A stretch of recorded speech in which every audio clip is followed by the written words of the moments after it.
A paz do Senhor, povo de Deus, que a graça do nosso Senhor Jesus esteja sobre cada um de vós. Me chamo Israel Lucas e servimos a Deus como pastor auxiliar na Igreja Evangélica Assembleia de Deus, na cidade de Caxias, no estado do Maranhão. O nosso pastor é o pastor Caetano Jorge Soares. E aprove a Deus nós iniciarmos um projeto na área educacional, visando o auxílio, a ajuda dos professores da Escola Bíblica Dominical na lição de adultos e também de jovens. O querido professor que deseja ir aprender também a lição de jovens, procure em nosso canal, temos também um vídeo da ministração da lição de jovens. Pois bem, iremos iniciar neste último trimestre de 2021 uma lição escrita pelo pastor Elinay Cabral. É o pastor que escreveu e comentou a presente lição. Ele é teólogo, conferencista, membro da Casa Emílio Conde, tem diversos títulos aí escritos e várias lições bíblicas também escritas por ele. Entre esses livros que ele escreveu, eu cito o comentário de Romanos, o comentário de Efésios, em defesa do apostolado de Paulo, entre outros livros. Mordomia Cristã também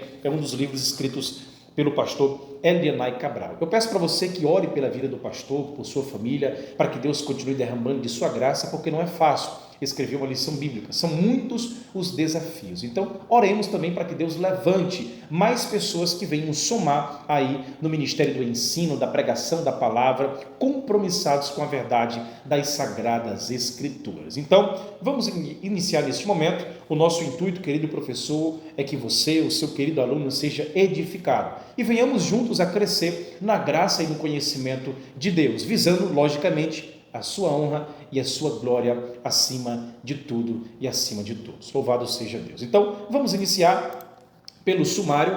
Como trata-se da primeira aula, iniciaremos aqui lendo todas as lições que serão ministradas ao longo desse trimestre. Então, leia comigo, acompanhe a primeira página aí do sumário. A lição de número 1 tem como tema o mundo do apóstolo Paulo. A lição de número 2, Saulo de Tarso, o perseguidor. A lição de número 3, a conversão de Saulo de Tarso. Lição de número 4, Paulo, a vocação para ser apóstolo. Lição 5, Jesus Cristo e este crucificado, a mensagem do apóstolo. Lição 6, Paulo no poder do Espírito. Lição 7, Paulo, o plantador de igrejas. Lição 8, Paulo, o discipulador de vidas. Lição 9, Paulo e sua dedicação aos vocacionados. Lição 10, Paulo e seu amor pela igreja. Lição 11, o zelo do apóstolo Paulo pela sã doutrina.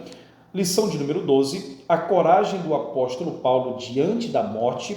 Lição 13, a gloriosa esperança do apóstolo. Louvado seja Deus pela forma como o pastor Elinay Cabral dispôs esse assunto tão vasto, tão discutido, que é a respeito da vida, da teologia e também da biografia do apóstolo Paulo. Então, vamos iniciar dentro de um aspecto introdutório. É interessante que o querido professor leia, juntamente com seus alunos, o texto áureo que encontra-se em Atos, capítulo 9, verso 15, a verdade prática e bem como a leitura bíblica em classe. Leia de uma forma didática, com um tom adequado, já despertando aí o interesse do seu aluno na ministração e também na captação dele durante a sua aula e a sua ministração. Leia de forma alternada, você lê o verso primeiro, ele lê o segundo e em diante aí a turma, a classe irá participar e já serão despertados aí para o interesse nessa presente lição, ok? Então vamos iniciar dentro de um aspecto introdutório. Eu trouxe para vocês aqui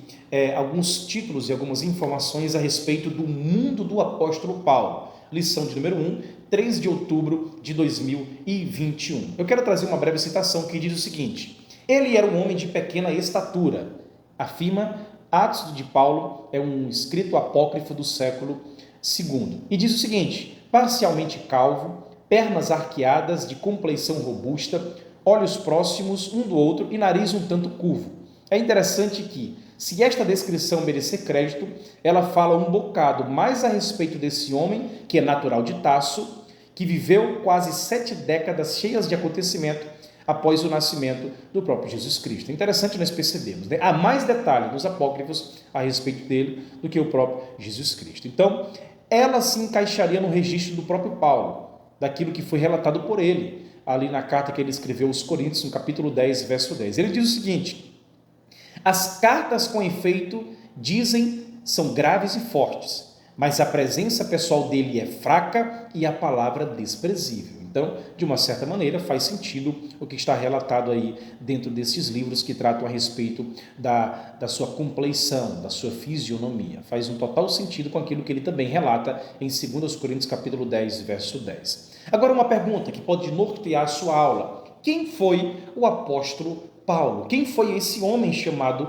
Paulo, né? Estudar, sim, logicamente, os seus antecedentes, a sua formação, vai nos ajudar a compreender melhor e interpretar com maior precisão as suas palavras, né? O próprio Paulo, ele apresenta um esboço, mesmo que rudimentar, da sua origem, da sua formação, nas suas epístolas, mas todas de forma dispersa, nada feita de forma cronológica e nem tampouco de forma sistemática. E nós, ao longo desse trimestre, iremos reunir essas informações e descobrir mais detalhes a respeito deste homem de Deus que tanto contribuiu para a expansão do Evangelho, né? Agora, no que se refere à sua aparência, deixamos aí para os artistas, né, para as pinturas. Vamos focar e frisar mais nesse personagem único do cristianismo primitivo, do qual, a partir do seu próprio testemunho direto, podemos tomar conhecimento histórico e teológico mais detalhado. E é isso que nós iremos fazer ao longo desta ministração. Então vamos para o primeiro tópico, de acordo com a disposição aqui do pastor Helenay Cabral, que trata sobre o mundo de Paulo no Império Romano,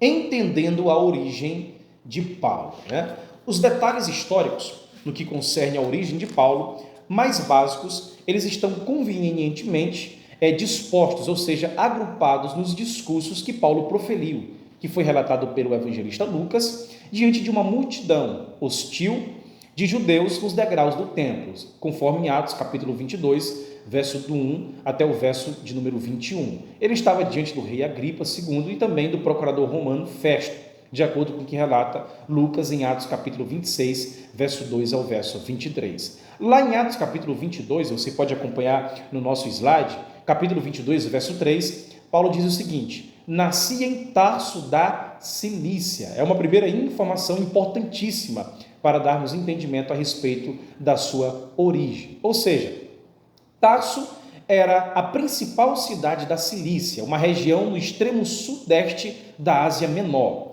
Nos dias de Paulo, a cidade era a capital da província romana da Síria, Cilícia. Era uma cidade próspera, privilegiada, era também isenta de uma tributação romana e culta, sendo muito famosa pelas suas escolas. Paulo, não apenas nascera em Tarso, mas era também cidadão dessa cidade. Conforme ele relata lá em Atos capítulo 21, verso 39, ele fala, cidade não insignificante. Você pode acompanhar aqui no nosso slide uma atual foto da cidade de Tarso. Talvez hoje não tenha a mesma importância como teve na época do apóstolo Paulo. Hoje se tornou uma cidade aí da Turquia, uma cidade que vive basicamente desse turismo de pessoas de diversos países que querem conhecer o local de nascimento de Saulo de Tarso. Ok? Dando continuidade, para mais informações, esse segundo slide aqui eu trago um mapa a respeito do segundo subtópico, que trata da geografia do mundo de Paulo. Observe este mapa, né? É interessante nós percebermos o seguinte, que na maioria, ou na maior parte de sua história, o povo de Israel ele esteve submetido politicamente a grandes potências que estavam ali no crescente fértil e da bacia do Mediterrâneo.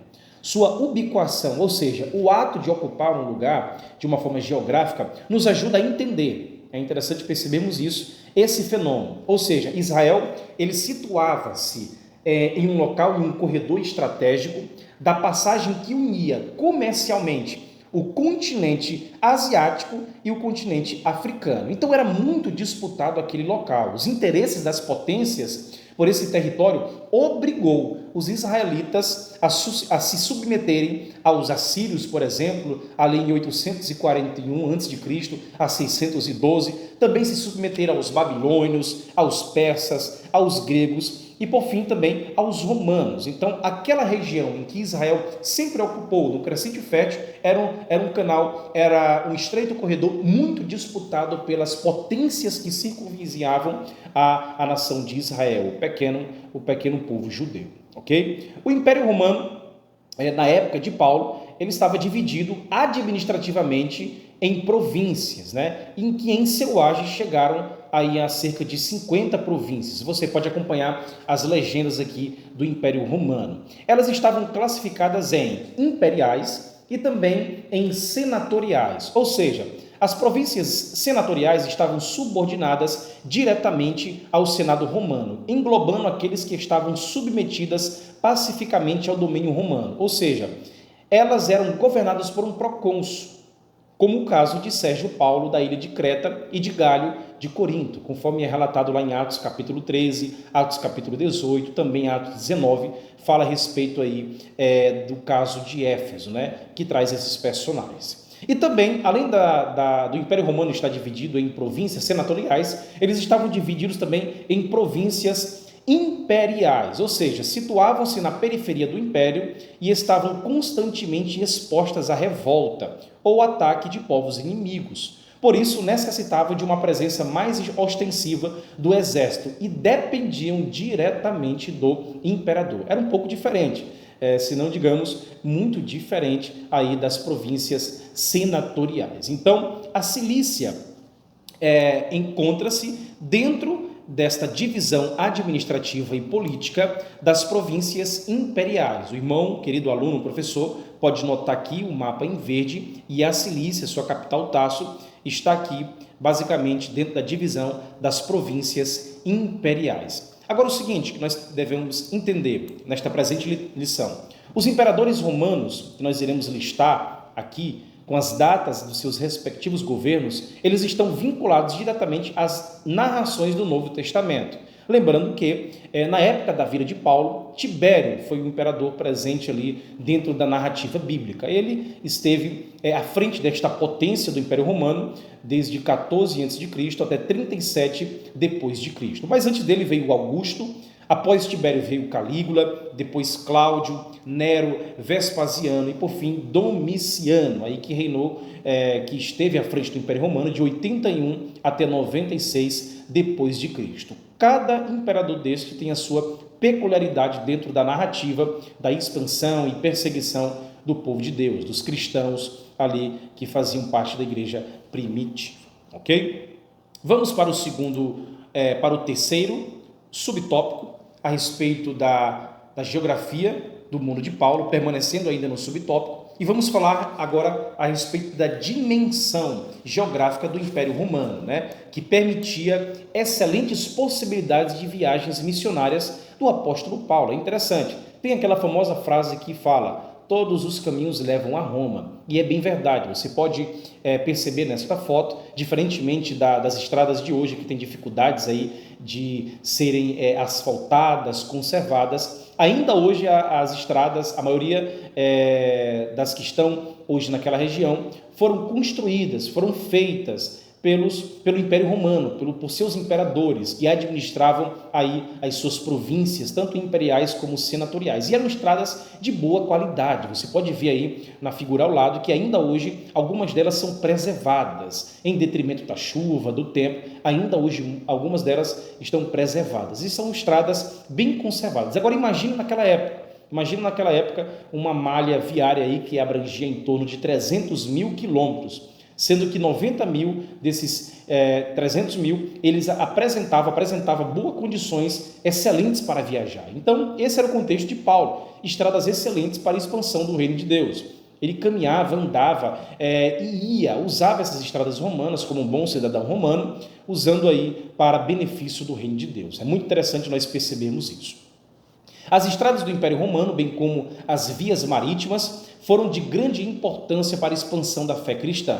Então, os discípulos, apóstolos e especialmente Paulo, eles usaram bastante, viajaram por meio destas oportunidades que os imperadores, que a administração do Império Romano proporcionou aos judeus, à nação judaica, ao povo que estava sobre a égide do Império Romano. Então, eles conceituam dentro da teologia a famosa palavra em latim que significa Pax Romana, ou seja, a Pax Romana foi um período de paz e prosperidade que aconteceu aí basicamente de 27 antes de Cristo a 180 depois de Cristo. E tinha como objetivo único de reforçar o poder romano nas províncias dominadas. Então, quanto mais a presença da legião, dos soldados romanos, do imperador, através dos procônsulos, através dos governadores, era melhor a administração daquela localidade. Então, esta foi a forma em que o Império Romano encontrou para ter paz, ter tranquilidade nas províncias que eram dominadas por esse grande império.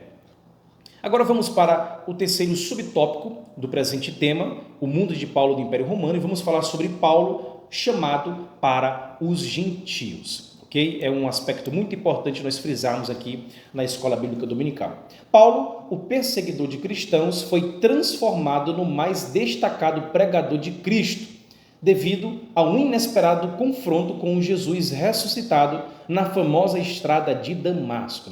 Você pode acompanhar aí no nosso slide, lá em Atos capítulo 22, verso 6, ele fala, já perto de Damasco. Foi uma experiência que Paulo teve aí nessa estrada tão famosa. Ela é descrita uma única vez por Lucas, Atos capítulo 9, verso 3 e 6, duas vezes por Paulo, em Atos capítulo 22, do 6 ao 11, e também 26, do 12 ao 15, e uma vez por Paulo em suas epístolas, conforme ele narra lá em Gálatas capítulo 15, até o verso 16. O encontro que Paulo teve com Cristo não foi uma experiência meramente psicológica. É interessante nós percebermos e deixarmos claro isso para os nossos alunos, e não tampouco uma visão por parte do próprio Deus. Pelo contrário, os companheiros de Paulo, eles viram um clarão forte, embora não tenham visto o próprio Jesus Cristo. E ouviram, mas não entenderam a voz. Comparando aí Atos capítulo 9 e 7 com Atos capítulo 22 e 9. Ademais, além do mais, Paulo deixa claro que esse aparecimento do Jesus ressurreto em nada era diferente dos aparecimentos a Pedro e aos outros nos dias entre a ressurreição e a ascensão de Jesus Cristo. É importante nós destacarmos essas verdades porque foi um momento da conversão e também do chamado de Paulo. Você pode acompanhar aí no nosso slide a palavra revelação, do grego apocalipse, de Cristo a Paulo. Ele ocorreu sem qualquer ato preparativo. Paulo, aqui nas suas epístolas, nos relatos de Lucas, não nos oferece qualquer indicação de que antes desse momento, do seu chamado, da sua conversão, ele estivesse de alguma maneira insatisfeito com as suas convicções judaicas. Pelo contrário, ele estava mais do que compromissada com todo aquele arcabouço farisaico, com aquela perseguição, com aquele sangue no olho de destruir aquela seita, entre aspas, que estava surgindo ali, chamada o caminho, o cristianismo.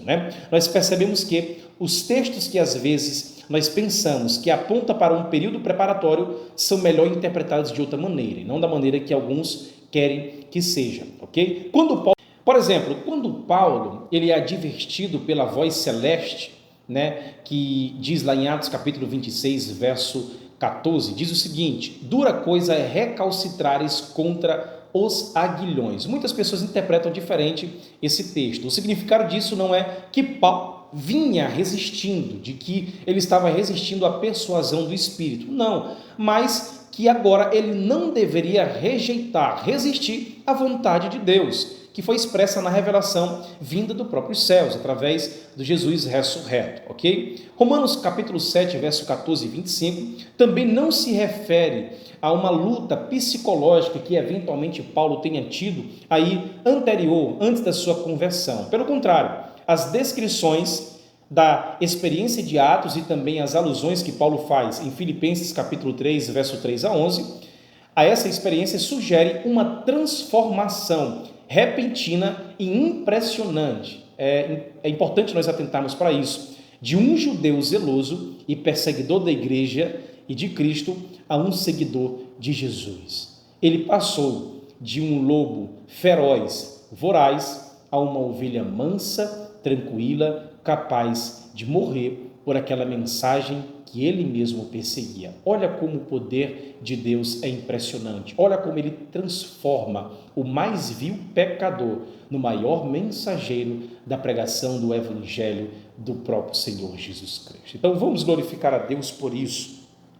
Quem era eu? Quem era você? O que éramos sem a presença de Deus na nossa vida? Aprove a Deus nos chamarmos para o ministério pastoral. a fazermos a sua vontade.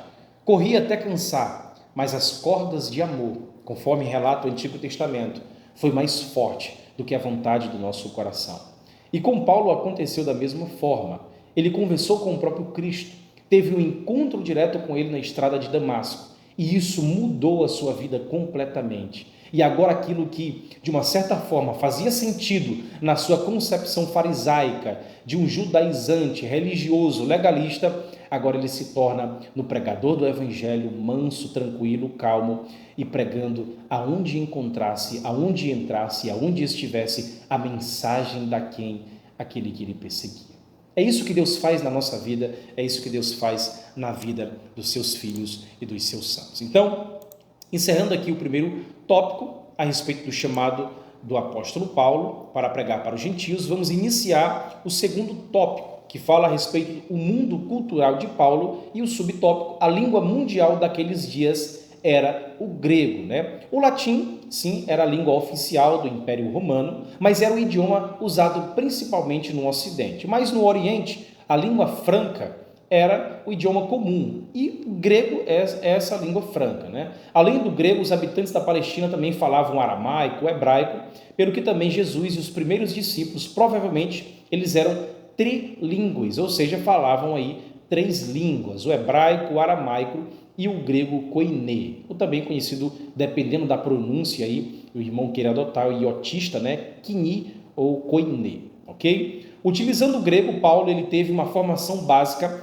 em Tarso e posteriormente foi levado por seu pai, que era judeu e pertencia ao grupo dos fariseus em Jerusalém, para aprender e conhecer em profundidade a Torá, né? E aos pés do famoso rabino Gamaliel. Então é interessante você deixar claro também esta informação a respeito da vida de Paulo para os seus alunos. O segundo subtópico do segundo tópico é o mundo cultural do apóstolo Paulo. Como eu coloquei no slide aí, o Império Romano, eles toleravam outras religiões, eles eram politeístas, tinham vários deuses, né? O Império Romano, eles respeitavam sim essa diversidade religiosa, desde que respeitasse também os deuses do Império. É interessante nós frisarmos esse ponto. Na medida em que fosse respeitados os deuses do Império, eles também toleravam a adoração de outros deuses, né? A religião oficial de Roma, eles adotaram grande parte do panteão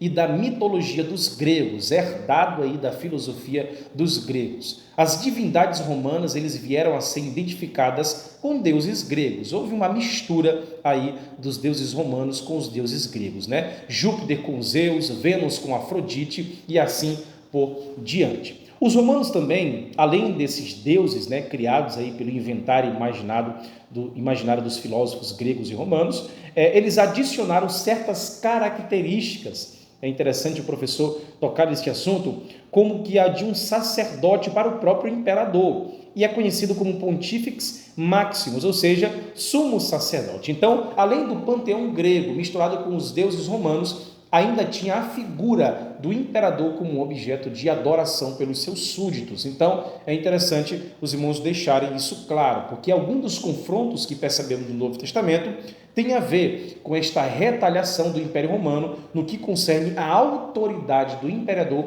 em frente às nações que estavam submissas ao grande Império Romano. Ok?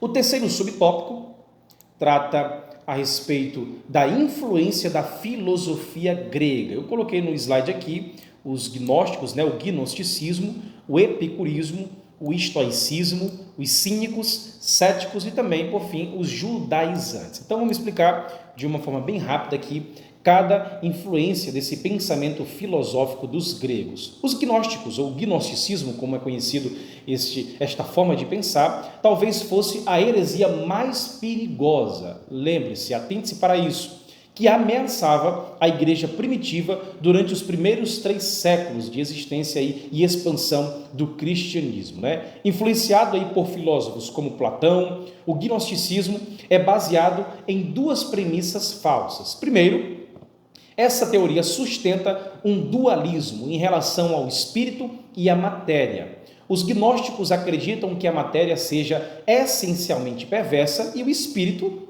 bom. Olha como esse dualismo, ele contrasta, né, essa realidade.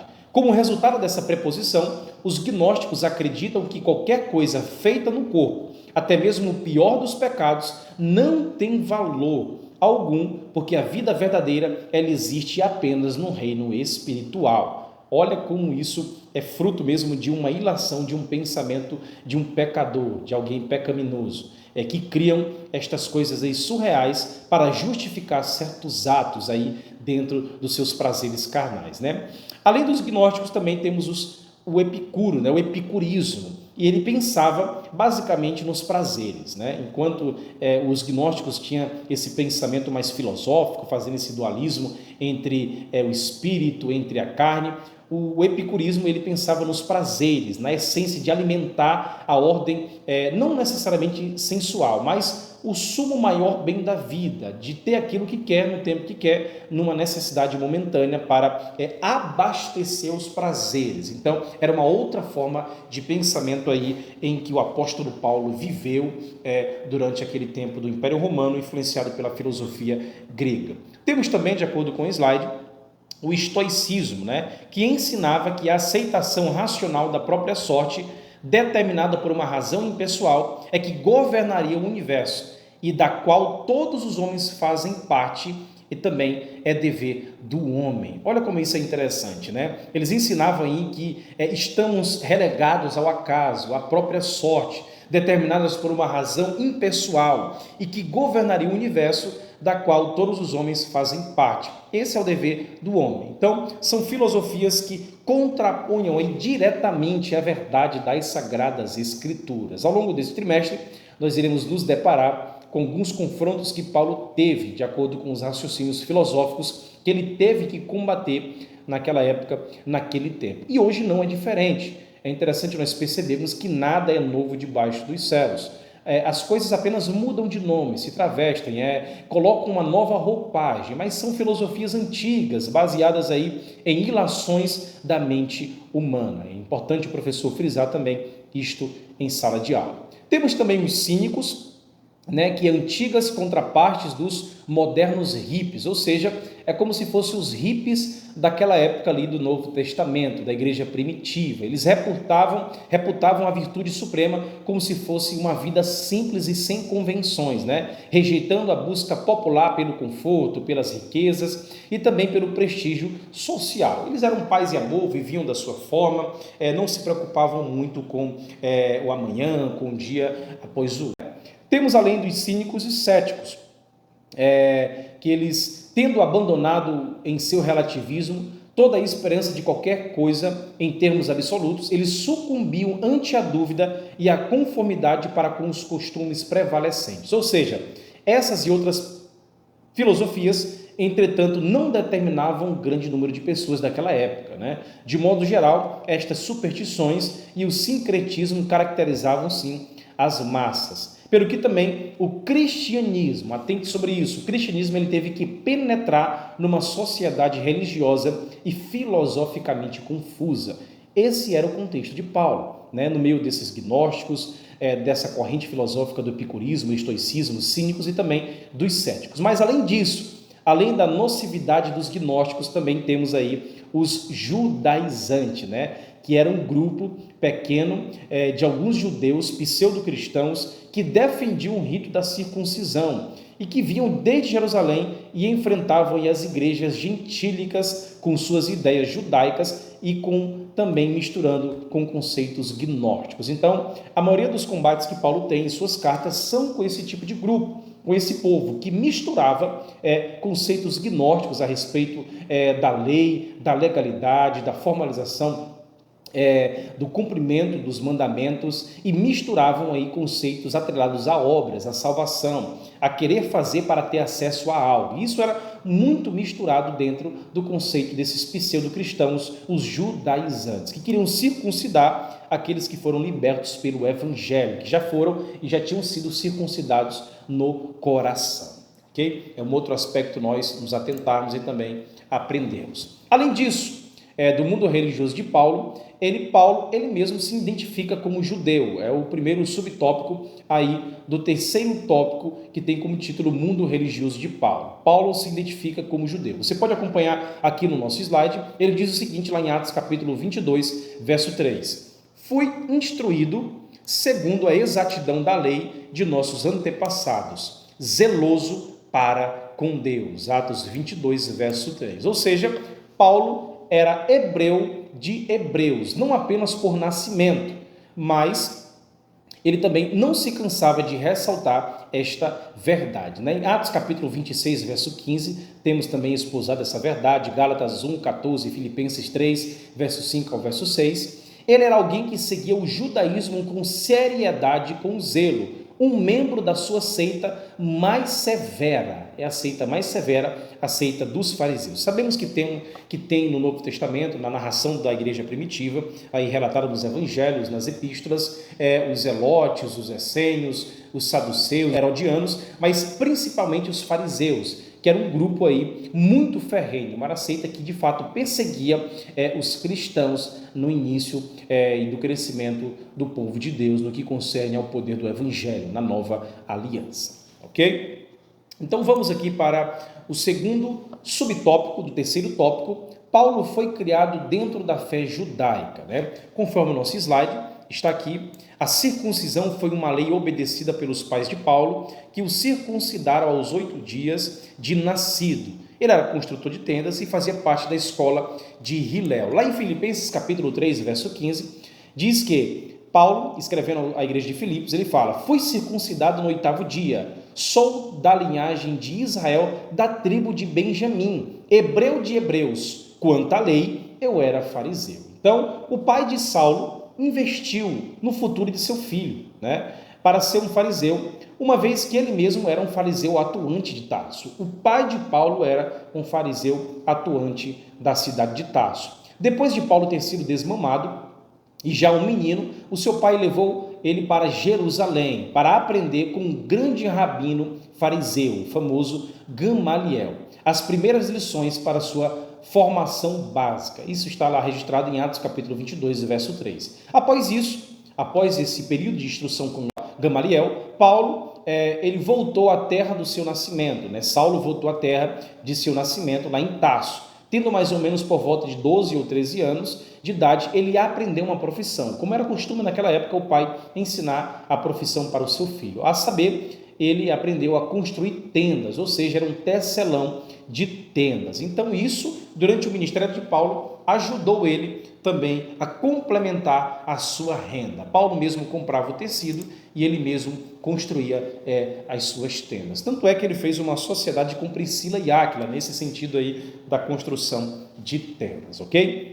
Agora vamos para o último subtópico do tópico 3, o mundo, palco da mensagem de Paulo ao povo gentílico, ok? Os apóstolos que estiveram com Jesus demoraram a entender que a mensagem do evangelho não se restringia numa visão limitada inicialmente apenas ao povo judeu, Está lá em Atos capítulo 11, verso 19.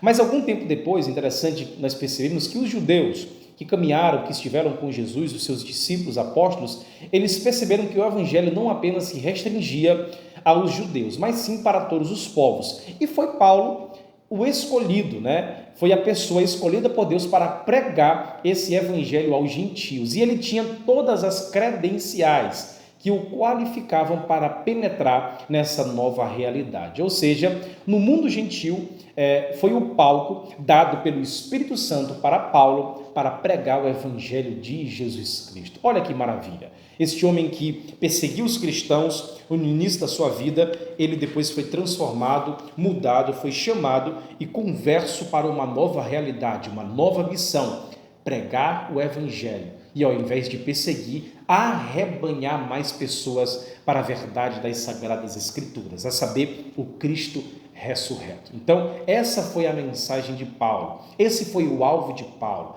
Ele, em algumas cartas, ele fala que sofria dores de parto para que o caráter de Cristo fosse formado nas pessoas. Foi um homem de muitas dores, que sofreu, que foi expulso, foi escorraçado, tomou picada de cobra, sofreu naufrágio, teve que nadar, em diversas ocasiões aí foi humilhado, levado diante dos imperadores, de pessoas, foi preso, e mesmo assim ele continuou, ele persistiu na pregação do evangelho, não olhou para trás, não negociou o seu presente em detrimento de um conforto no futuro, mas simplesmente entregou a sua vida com avidez, com ânimo, com graça para a pregação do evangelho. E dentro de uma aplicabilidade, podemos colocar isso em nossas vidas. O que nós temos feito para o reino de Deus? Como nós estamos dispondo a nossa vida para a pregação do evangelho? Vamos nos deixar gastar, vamos crescer na graça e no conhecimento, não para sermos pessoas inteligentes, eloquentes ou melhores do que outras. Não, esse não é o nosso intuito, mas simplesmente para expandir, para pregar, para ministrar o Cristo ressurreto, o carpinteiro de Nazaré que morreu na cruz do Calvário por mim e por você. Que venhamos nessa presente lição aprender com a vida do apóstolo Paulo, aprendendo as suas qualidades, colocando em prática na nossa vida com aquele que refletiu o caráter de Cristo, com aquele que abandonou o conforto das suas cidadanias, tanto romana como também a sua sanguinidade judaica, para a pregação do evangelho. Ele olhou tudo isso e reputou como algo secundário e olhou para a cruz de Cristo como algo absoluto em sua vida. E eu pergunto para você, para onde você tem olhado? O que tem lhe movimentado? Estamos sofrendo como Cristo sofreu? Lógico que não. Mas estamos compartilhando a mensagem de Cristo para outras pessoas, mesmo que sejamos ofendidos, mesmo que sejamos confrontados, mas persistindo no firme propósito de mostrar para outras pessoas de que também elas são filhas de Deus, basta elas reconhecerem isso para estarem na eternidade com aquele que morreu por elas na cruz do Calvário. Louvado seja Deus por esta lição, que você venha a ser edificado. Entre em contato conosco, deixe o seu comentário, deixe o seu gostei e compartilhe para que mais pessoas venham ser edificadas no nome do Senhor Jesus. Forte abraço, Deus te abençoe.